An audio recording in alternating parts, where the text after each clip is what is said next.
Welcome to today's episode of Cascading Leadership. I am your friendly neighborhood talent strategy nerd, Dr. Jim.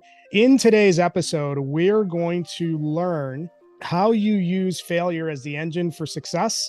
We're going to learn how to build trust at scale, and we're going to learn how to tap into the hidden opportunity economy. The person that is going to guide us through this conversation is our featured guest, Tara Gooch. Tara, welcome to the show. Thank you. Thank you. Pleasure to be on the show, first off.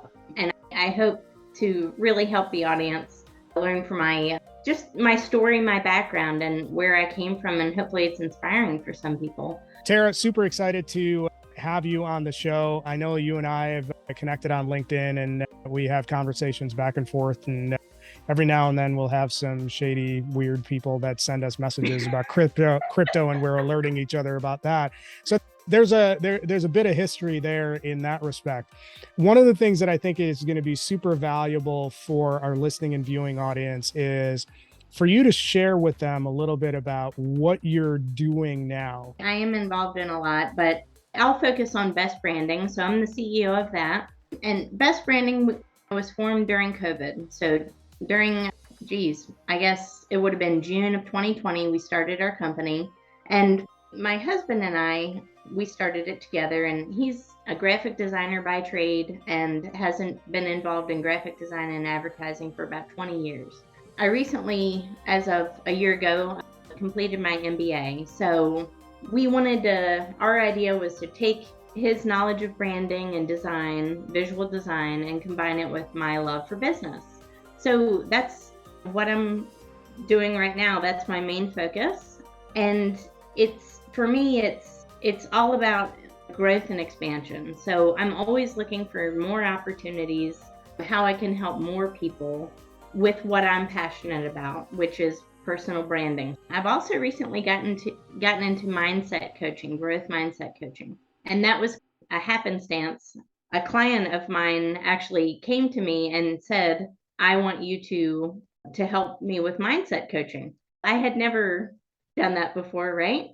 So I actually took myself through a program and became a mindset coach. And I did that because an opportunity was presented to me, but I also have just a general love for growth. And I know the power that comes with having a strong mindset. It's really everything, especially in business. So having a strong and developed personal brand with Best Branding Solutions, that's my main focus, helping others do the same.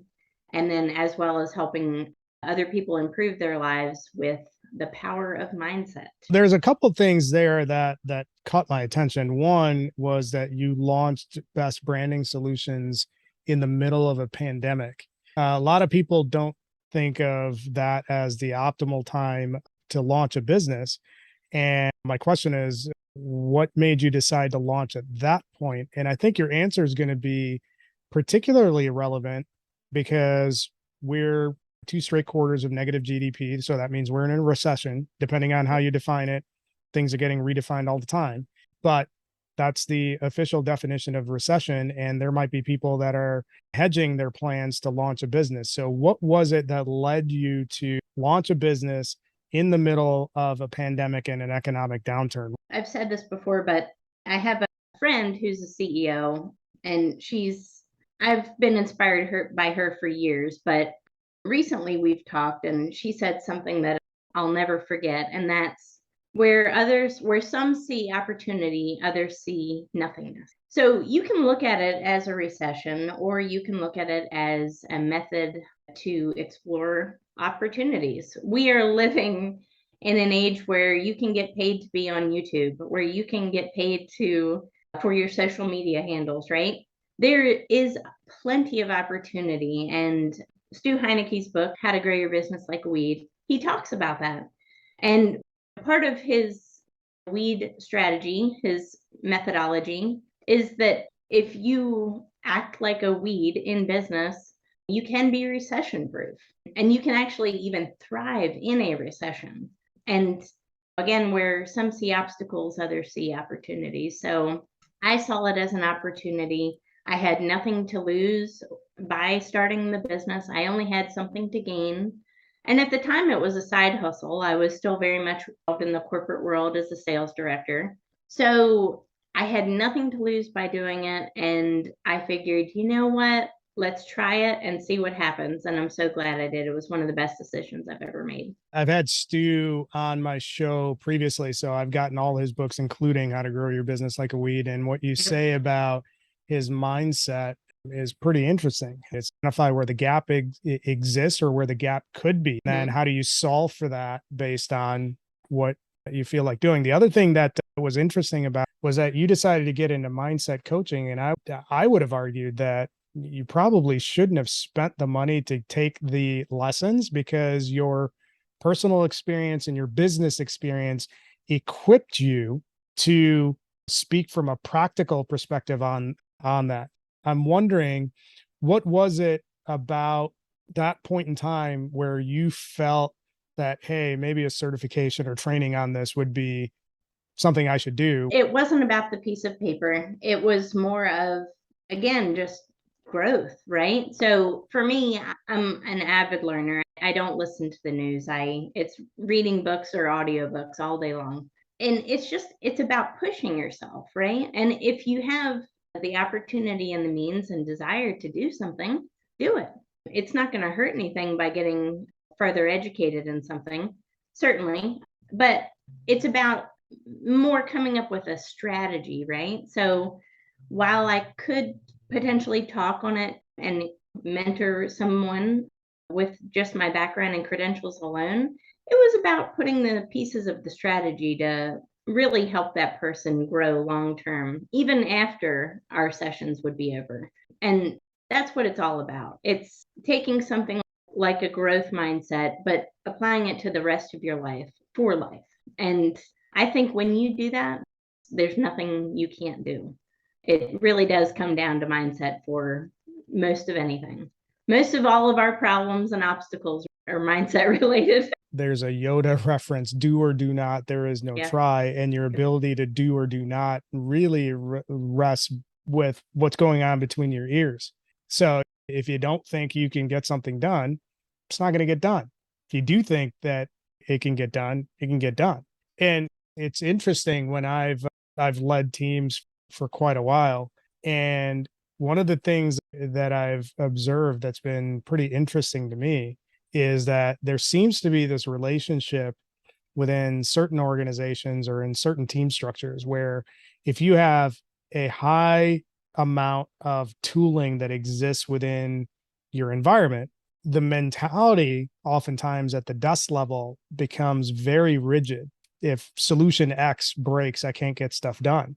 And I've always been in startup or accelerating growth environments. And really, from a sales perspective, what do those look like? You might have a passable CRM. You'll have some sort of CRM infrastructure.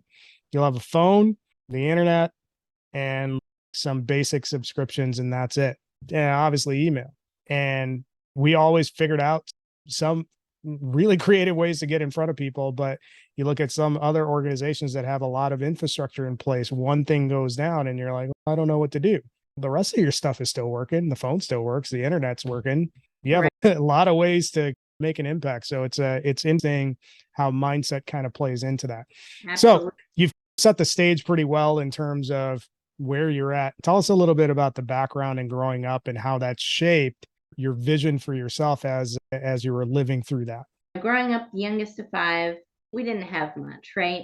I remember even as a kid, gosh, all of my clothes were hand me downs. I don't know if I really remember like back to school shopping and getting a lot of new stuff. It makes you resourceful. And honestly, I think that was my background and my history growing up. It led to a very resourceful mindset to again, and maybe that's where I see opportunity where others see nothingness. When you grow up with a certain level of scarcity, and you can, it's again, it's about your mindset. You can take that and say, I'm going to stay right here because this is my comfort zone. This is what I know. Or you can take that and use it as a bridge to go wherever you want in life. And honestly, it starts with self-belief. And I always knew in my heart that I was made for more. Maybe it was confidence, but honestly, I just knew that I was capable of whatever I wanted to achieve. And I sought out to do just that. So, growing up youngest of five with little means, hand me downs for as long as I can remember, growing up getting fresh fruits and vegetables from our garden and being just very resourceful, cooking everything from scratch, homemade. It taught me a lot of lessons that laid a foundation for me as an adult that have helped me do something like start my own business. One thing that you mentioned that I want to dig into, it was your phrase, I believed I was made for more. So oftentimes when we've had guests on the show, something's triggered that sort of bigger picture. Is there anything that you can point to as you were growing up that set the trigger in that bigger vision? Because it's very rare that people get that bigger vision just organically. So growing up, watching my mom, she's she's 75. So again, I'm the youngest. My parents are a little older, but yep, she's 75 years old. Growing up watching her start her own business. I should say businesses. She had her own cleaning business and she would clean houses, and she had a regular clientele that she would work with, and she had a business partner. Growing up and seeing that, I think was a really important lesson, especially as a girl growing up, being able to watch your mom start her own business and elevate herself and make the money that she wanted and needed to support her family. But then she also catered as well. So my mom is a great cook. She's fabulous. And if anybody ever comes over for dinner, she makes enough for an army, that's for sure. But she catered, and she would cater holidays, and that's how it started. Thanksgivings, Christmases for families, and it got us into a different circle because she would cater for wealthy families. And seeing, yes, while I grew up with little means, I was also exposed, and I think this is really important. I was exposed to what it could look like. So again, working with wealthier families, going in their homes, growing up with them, essentially, them trusting you, you trusting them, and seeing what it was like to not have little means and to really live a life of abundance showed me that if it's possible for them, it's possible for anybody. Your mom had two businesses. So that entrepreneurial gene in you, or at least trigger, started really early. But did you ever get an opportunity to ask her why she decided to go out on her own versus just get a paycheck from working somewhere? I think there's just more opportunity to go out on your own, Jim, and more freedom. She did not graduate college. She went to the University of Maryland, but it she did not graduate. I think she maybe had completed a year. In those times, I would say, so the early 90s, I don't know if there was as much opportunity. Maybe she didn't realize there was opportunity. I'm not sure. But I know my mom, she's I would call her a very much a servant leader. So she enjoys helping people. She enjoys leading through service. And for her, that translates to cooking. She loves cooking. She loves doing for others. So she took what she loved doing and what she was just naturally good at. She's a mom of five kids. So she knows how to cook for an army anyway. So she took what she was naturally good at, naturally gifted at, and applied it to a business where she could make the money she wanted and have the opportunities that probably were not as presented to her as readily available as possible. That right there is something that I think I'm going to call out. And your phrase was took what she was good at and decided to turn it into a business. I think there is a broadly applicable lesson there. You and I see the world very similarly. And I think one of the regular conversations that I have with people on my team is that you should be intentional about taking your desk and at whatever point in time it happens to be, and applying a CEO mentality to your desk. And when I talk about it, it's not work like ridiculous hours and all of this sort of stuff. When I say CEO mentality is how many different income streams can I generate from where I'm at right now? And I think your point about, or your mom's point about take what you're good at and figure out how to turn it into a business. There's tons of application there. You might be a writer, you might be a speaker, you might be good with tech, you might be good with any number of things. Like all of us are good with a whole lot of different skills. We just don't look at it that way from the perspective of, okay, how can we monetize that and create a business out of it? And that's the mindset that I think everybody needs to adopt. The earlier, the better. Let's talk a little bit about, okay, now you have a vision for what life could look like. Walk us through how you attempted to get to that life. What was the path that you took? I'm the first person in my family to graduate college, to get a 4-year degree and advanced degree. So I knew, or at least I believed, it's not the path for everyone, but my path at the time was that I wanted to graduate with a degree. What I did not want was to graduate with a degree and an exorbitant amount of debt. I knew that would not lead me to financial freedom and the life really that I was trying to seek. Through college, I actually worked my way full time as a personal trainer, and I had my own book of clientele. I taught classes as well as personal trained folks on the side, and I was able to, again, that entrepreneur mentality, pay my way through school. And you know what? I graduated with no debt. And I really do look at debt like that, especially as a prison, because it just really hinders your growth. So that was a little bit of my journey, just starting it with that entrepreneurship mind of my own and then going into college. But I went from Maryland and completed my 4-year degree in North Carolina, where I live now. So I graduated from the University of Wingate University, and then eventually got certificates from University of Notre Dame in management, as well as Cornell University in financial management. And now I have my MBA with a specialization in business analytics. One of the things that you mentioned when you were talking through your educational journey was it was really important for you to graduate without debt. And that was part of the reason why you had a bunch of different side hustles and you worked through college as well. You mentioned that it was really important for you to graduate without debt. And with the exception of your most recent degree at UNC Wilmington, you chose private universities. So was that an intentional decision, or was there something else at play where you went the private university route versus the public university route?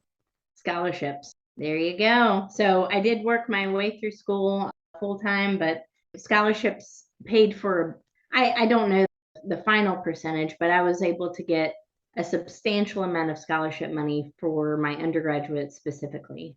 My MBA was paid for by my corporate employer. I just was very fortunate. But yes, graduated all of that with zero debt. There's another important sort of career navigation lesson or education navigation lesson is that when you're looking at selecting schools or selecting majors, you should always be looking at how much of this can you get paid for, either through scholarships on a merit basis or whatever you can get your hands on. But your advanced degrees, if you can get your employer to pay, you should definitely take that. LB's oldest son, they go back and forth about it, and his oldest son doesn't want to listen, shocker, about getting his employer to pay for his degree. If you're oriented towards getting advanced degrees, that's something that you should definitely do. So you've gone through this trajectory of building your credentials, and as you go through your college life, what was the initial path that you took upon graduation? Did you go the entrepreneur route or did you go the corporate route? I wanted to go the corporate route when I graduated college. For whatever reason, I had that as in my head as this is the American dream, right? When you graduate college, you've got to find some corporate job, even if it pays nothing. Because you know what? That's what you're supposed to do. You're supposed to hustle and prove yourself and get paid nothing. So when I graduated, I got into the corporate world, and I started at the bottom, customer service, which I've always enjoyed working with customers. I think it's fantastic, but that's where I started. That's my core. And you don't get paid anything, but you learn so much. And gosh, the phone, I always joke, the phone's on fire, right? The phone's smoking, because my phone would just literally hang up, be picked up. And that taught me how to cold call. That taught me how to deal with an unhappy customer. That taught me how to think on the fly. That taught me so many things by working in a entry-level customer service job that really propelled me into being able to do what I'm doing now. If I were to take it all back, would I have had the same course, or would I have started my own business out of college? I don't know. I don't know if I would have had the confidence out of college to be able to start my own course down the path of entrepreneurship. So I think at the time it made sense for me, but that's where I started. I started with customer service, and it steadily propelled me to be able to transition into a sales career. And if you're in business, you're in sales. So it doesn't matter what type of business, what industry, what company. If you are in business, you're in sales in some capacity. So because of that, it was able to really help the rest of the trajectory of my career, because I was able to understand sales, how to help customers, how to solve problems, and create an experience out of it. It's interesting that you mentioned that your time in customer service and your time in sales built out an engine for your future success. What is it about sales and customer service specifically that you feel better prepared you for a life in entrepreneurship versus if you had skipped that and just gone that route right out of college? I feel like if you can sell at the corporate level, it is a challenge, right? But if you can sell at that level, you can sell for yourself. It's really not that much of a transition. Being able to sell is a fairly transferable skill. You can take that anywhere, right? But it's more than that. It's being able to have open conversation with someone, being able to develop a relationship with someone. So yes, it started off as sales and customer service, but it taught me really the foundations of building a relationship. And to me, that's the foundation of entrepreneurship. No business, especially a startup business, exists without relationships. You have to have good, strong relationships in with whatever, if it's customers, if it's business partners, if it's investors, or if it's all three. You have to be able to have open communication and strong relationships, or otherwise it's just not going to work. People want to do business with people they like and trust, and being able to form a relationship with somebody is really a key element to any business, but it's essential if you're an entrepreneur, no doubt. I think there's another element of entrepreneurship in general and sales in particular that you're leaving out. People think about being an entrepreneur as if it's like sunshine and lollipops. And you got to have a cast iron stomach to deal with what that involves, because, and this is where I was hoping you were going to go with the sales side of it. If you're successful in enterprise level sales or in B2B sales, that means you're failing probably 70%. If you're really good, you're failing 70% of the time. And if you're average, you're failing 80% of the time. So there's a level of intestinal fortitude that you need to have to deal with that on a day in, day out basis. And I think that's really the muscle that you have to build to be an entrepreneur, because you're still spending most of your time being told no. And if you're not prepared for 80% of your 24-hour day being told no, you should get a paycheck versus working for yourself. That is absolutely true. And yeah, if you've ever worked in sales, you'll understand that 100%, because there is a lot of failure in sales. But those failures that you experience are just stepping stones, because it teaches you something as long as you're learning from it. And I've been told no more times than I can count. But the key is to not let it deter your next call, not let it affect your next opportunity, not carry that with you, which is a huge skill in itself, not carrying that weight of the failure with you, of that last rejection with you, and continuing on as if it never happened.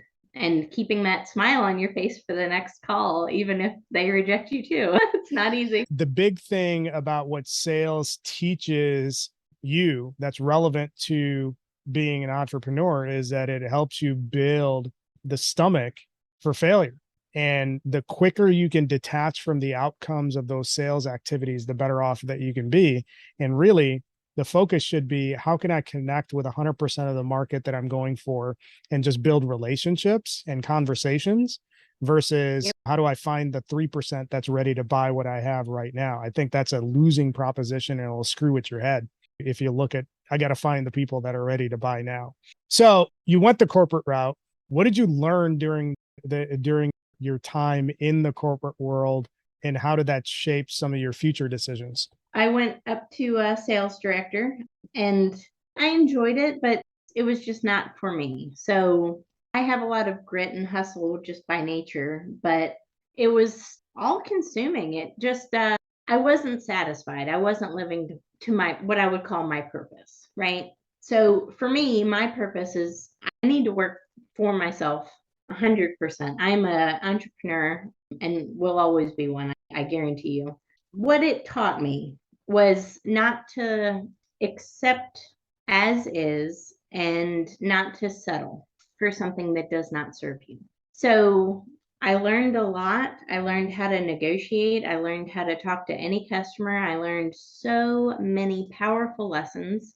I learned how to cross communicate between organizational units and departments, right? So many great lessons. But one of the most powerful lessons that I learned, huge takeaway, is the safe route, which I would consider the full-time job, right? The 40 hours work week, the corporate structure. The safe route can fail too. So take the risk, because if you don't take the risk, you'll never get the reward. If you stay in your comfort zone and stay in that safe route where there's no risk, you'll never really reach the full benefit of your potential. It led to burnout. It led to battles of depression, anxiety. I didn't feel like it was for me. I was just constantly anxious, constantly unsettled, working, just working for someone else. It just, I could feel in my nature, it just was not my path. Yeah, I remember, and I was, I've been in toxic work environments in the past, so I'm sure anybody listening to this has, they're in separate toxic work environment stories. But I've been there. I've been there in the past, and I was there as a corporate sales director. And I remember calling my husband that day and saying, you know what? If I quit today, will you support my decision? And if I decided, again, because our business was started during COVID, if I decide to take this full time, will you support me? Do you think we'll be successful? And of course, his answer was yes, because he said, anything you do and you put your mind to, you'll figure it out and you'll be successful. And really, that was the catalyst that I need, the jumping point that I need to just say, all right, believe in yourself, leave the rest behind you, leave the toxicity behind you, leave the negativity behind you, start something yourself. You can do it. And that was really the jumping point for me. I think for a lot of people that are listening, it doesn't necessarily need to be an all or nothing equation. For you, the entrepreneurship route fit what you're looking for. One of the guests that I've had on, Phil Rank, who is the CEO of Lean Alaska, he mentioned something when he was talking about his transition from military life to civilian life. Like the way that he planned it out was he's got what he calls a PACE plan. So he's got the primary plan, his alternative plan, the contingency plan, and the emergency plan. And when you think about navigating your career, I think there's an avenue for the average person to actually integrate both a W-2 role and a side hustle, and maybe even something else, into creating multiple revenue streams for themselves. So I don't want people to walk away from this thinking it's got to be entrepreneurship and nothing, because that might be beyond the risk tolerance of somebody. And in fact, when I volunteer for Strively and I do some sessions that I teach for them on brand building and also how you should actually plan out your workday. And one of the things that I mention is split your day. You have 24 hours in a day. So use a 12-12 format. 8 hours of it for your W-2 job, and then 4 hours that are allocated to building or developing a side hustle or side income stream. So you have 8 hours of work, you have 4 hours of a side project that you want to monetize. And so that's 12 hours. And then you have 12 hours to like relax or sleep or whatever else it is that you want to do. So I think if you regiment your day in that format, you're probably coming up with at least 3 out of 4 on that PACE plan. You have a primary, which is your steady paycheck. You have your alternate, which is your side hustle. You have your contingency, which is what you're building. And then the emergency is whatever happens that you've already had well established that is your last fallback option. You decide to branch out on your own. But just because you say I'm an entrepreneur doesn't mean that you're actually doing anything. So what were the things that you did to prep and build a customer base so that you have an easier launch? Yes, I will walk you through that. But circling back to what you just said about multiple income streams as well, I do want to touch on that real quick because you can have multiple income streams within a business. So, one of the first things that I did was, along with identifying customers, obviously, was to identify multiple income streams. So, how can I take this one business, like you say, and instead of having it just be this one stream of revenue, what other streams of revenue can I pull from? So this year, that was one of my biggest missions was to find how many revenue streams I can get from one business. And I've identified so far, I would say between 8 and 10 solid streams from one business that I have that because of that, it was made the transition so much easier. You can stick with a 9 to 5 job and have a side hustle as well, and maybe another income stream. You can be an entrepreneur, go all in, and find more than one revenue stream there as well. There is opportunity. Again, there's opportunity. There's more opportunity than I think people realize and give it credit for when you start a business. When you mention taking a business and creating multiple revenue streams, it's basically defining what are your product lines and then how do I monetize these different products into different revenue streams. I want to swing back to the question about you decide to launch and where did the customers come from? What was your plan to transition to an entrepreneur? And what did you do to establish a customer base, build those relationships, and do it at scale? So thankfully, I have a very large network on LinkedIn. So most of our customer base has really come from my LinkedIn network. I'm extremely grateful for the members of LinkedIn for supporting me through that entrepreneur leap, right? So most of our business has come from there, but a lot of it was also referrals. And with my husband he was a freelance artist, designer for almost 20 years prior to us officially starting our LLC. So he had a reoccurring book of clientele anyway, and such a strong reputation in the industry itself that it was pretty a seamless transition. So we were very fortunate. You touched on something where you're talking about LinkedIn was a big accelerator for your customer base, but not everybody is born with a baked in network on LinkedIn. So what were some of the things that you did to build a network on that platform that can be broadly applied to any platform that your customers happen to be on? That started with a couple of years ago. So I don't know how long I've been on LinkedIn. I would say maybe 5.5 years or so. I've been growing it steadily like it's a job, and I've treated it like it's a job. I network every single day, and I've done that almost every day for that amount of time. So 4 or 5.5 years. And every week I max out my connections. Every week I actively engage with others' posts. Every week I actively engage with prospects on a DM basis, not salesy, but more of, hi, I want to introduce myself. Not engaging with not expecting an outcome. But that's how I started and how I grew it. And at the time when I started LinkedIn, again, I was very much involved in the corporate world. I didn't know the future potential that the platform would hold for me. I had no idea.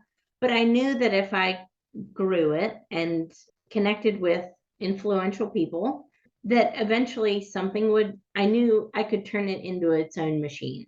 And that's what I've tried to do. And I think I've become fairly successful at that, taking my network and turning it into a profiting machine that helps my business and being able to leverage that. Looking at the blocking and tackling from the perspective of, hey, it's a part of your job or it's almost like a job. That's one aspect that I think it's important. You got to work at it every day. Now, the thing that I will add to that is that it's not necessary that you work at it 8 hours a day to do it. In fact, usually if you're disciplined and you spend an hour a day, 30 minutes in the beginning of the day, 30 minutes at the end of the day doing various things, that will give you a lot of runway to do what you need to do. And that's before we even start talking about creating content or driving content around there. But I want to probe on that a little bit. When you're talking about treating it like a job, you mentioned some of the things that you did. You maxed out your connections, you're sending direct messages, all of that sort of stuff. When you look at what does that give you as a business owner, what are some of the things that it helps establish for you as an entrepreneur that you think is important for the listeners and viewers to understand? The first thing I'll say is it's not necessarily the biggest number that matters. It's a quality of a number, right? So you want to engage with people that want to engage with you. You want to engage with people that are like-minded, that want to do business with you, that you have a relationship with, right? Not just for the sake numbers for the sake of numbers. So I learned that lesson fairly early on, that it's not necessarily a numbers game necessarily. You do need a strong core network. But one of the most important things that LinkedIn has specifically taught me that I hope to teach others is how to really, again, it's more about relationship marketing. So doing for others, being with a spirit of reciprocity. So not sending somebody a salesy DM and just expecting them to buy from you. It's how can you serve others? And I think if you lead with that mentality and lead with that thought and that action, people are naturally more receptive to that. And that's generally how I like to form relationships. That's what I feel like I'm good at. That's my strong suit, is getting to know people, getting to know them on a personal level, but building it from a relationship standpoint. And again, that air of reciprocity. How can I serve you? How can we work together to build each other up, to help each other grow? I think any sane person is receptive to that, including your clients, right? You said that one of the things that you're really good at is building relationships, and the other element that you mentioned is operate with servant mindset and with no expectation of reciprocity. And here's where that's important. And I talk about this with my teams. If you have a friend or if you have a group of friends and you're thinking about that interaction with that group of friends, everybody's willing to help everybody else out. But every friend group has that one friend that is always asking for stuff. But then when it comes time for them to actually do something for you, they're nowhere to be found. Yeah. So when you apply that to the selling world and your interactions on any platform, if you're the person that is constantly like hitting up your network for what they can do for you, you're going to have a hard time building a business.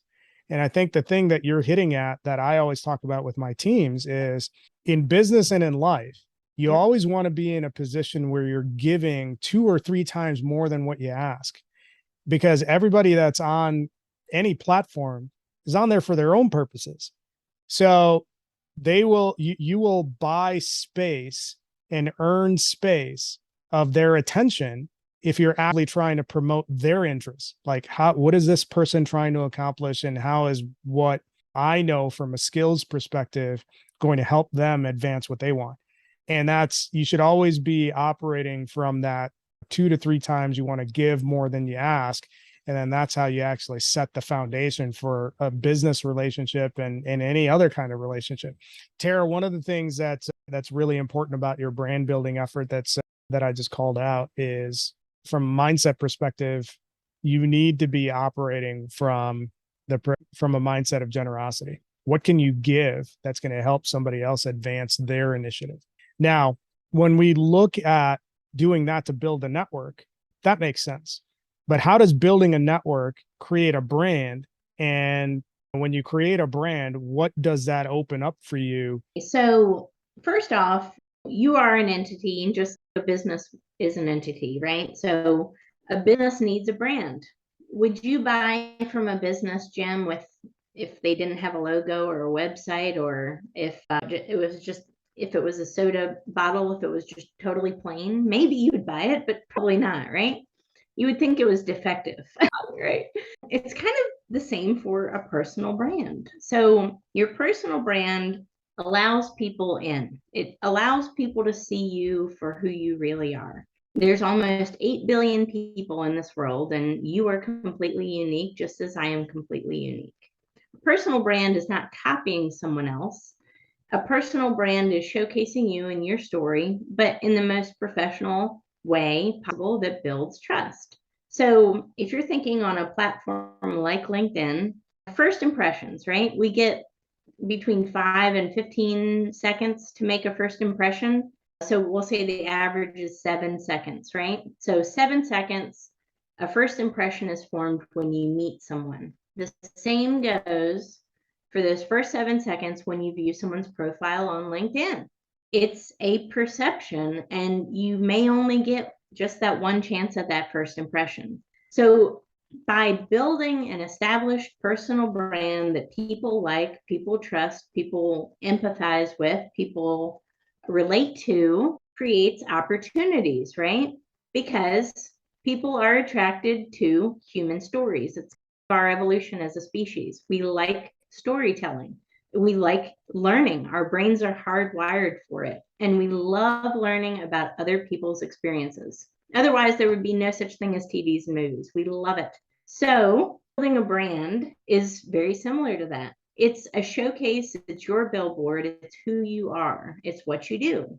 It's why you do it. It's who you serve. And it's your story. No two stories are the same. So by developing a personal brand that showcases you as an individual, as a trustworthy person, opportunities start to come to you. They start to become attracted to you. So by developing a personal brand, I've been offered, just in the last couple months, I was offered a chief experience officer position. That was just a couple months ago.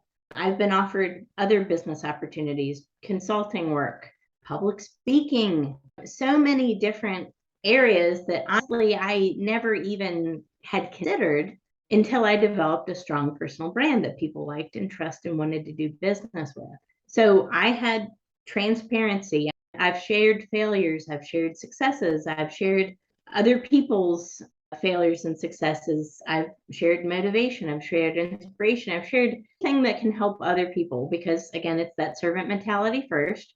But because of that, opportunities have come to me.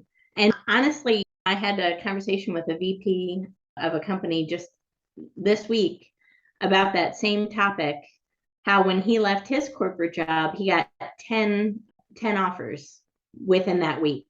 So by developing a personal brand, specifically on LinkedIn, there's no shortage of opportunities that could come to you. And it's not up to you to worry about what kind of opportunities will come to you. Trust me, they will.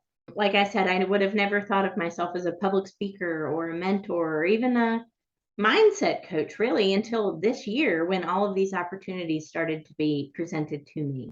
And it started with that personal brand. One of the things that's worth mentioning about all of this brand conversation is that for some people, that might seem really abstract.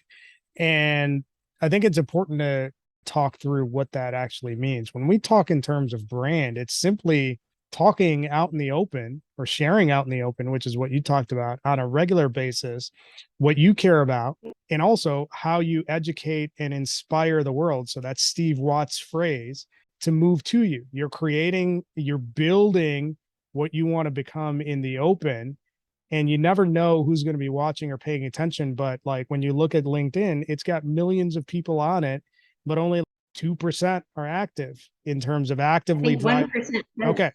Yeah. Crazy. 1% post, but there's a lot of lurkers. So if you're not the one that's actually like sharing your experiences and doing these things out in the open, you never get traction on building that brand component, which is how you put yourself in position to get these unknown opportunities falling in your lap.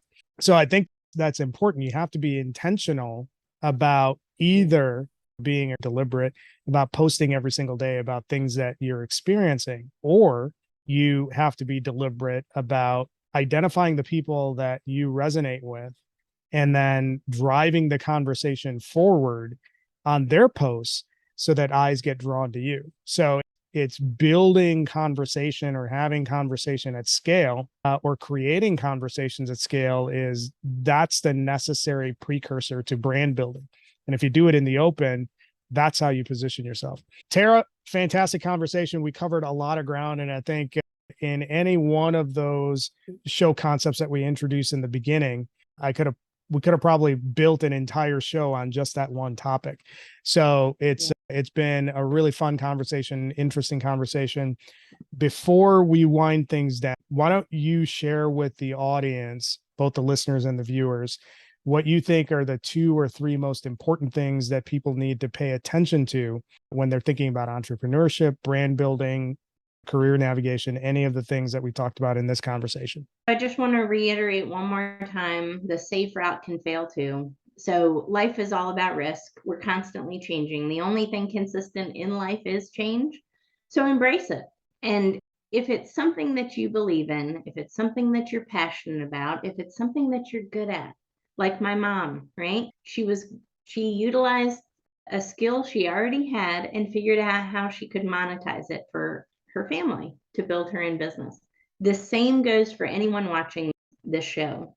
If you have a natural skill set or ability, someone else needs that. Somebody else wants that. Somebody else will pay you for that. You don't have to necessarily go to school for one certain thing. If you feel like what you have is a skill set that someone else can use, figure out how to monetize it. But believe in yourself, be brave, and step out of your comfort zone. And really, that's where growth comes from. Stepping out of your comfort zone, doing something every day that scares you a little bit. But I'm a very firm believer in the compound effect. So every day, create a little bit more action towards that goal, a little bit more. You don't have to grow by leaps and bounds. You have to grow a little bit every day, but it starts with consistency. And honestly, if you display consistent action towards anything, you'll be an expert in no time. But it starts with changing your attitude, changing behavior modifications, watching less TV, eating less junk food, right? Eating more healthy. But it's those compound actions every single day that lead you to success. It's not leaps bounds. It's small actions made with consistent effort over time. I shouldn't be surprised, but even your takeaways have takeaways. So your comment about focus on being just a little bit better each day. One of the people in my network, he's sharing a panel with me on a conference. His tagline is, "My focus is just trying my best to get 1% better every day." And if you think about that over the course of an entire lifetime, if every day you're 1% better, or even a 1/4% better, think of how much ground you can cover in a year. So I think that's really solid stuff. So before we sign off, where can people find you, Tara? Absolutely. So you can find me on LinkedIn, Tara-Gooch. Thanks for joining us, Tara. Really fun conversation. Thank you for joining us. And if you like this show, make sure you leave a review and leave some comments, give us your feedback. Looking forward to having more great conversations on cascading leadership.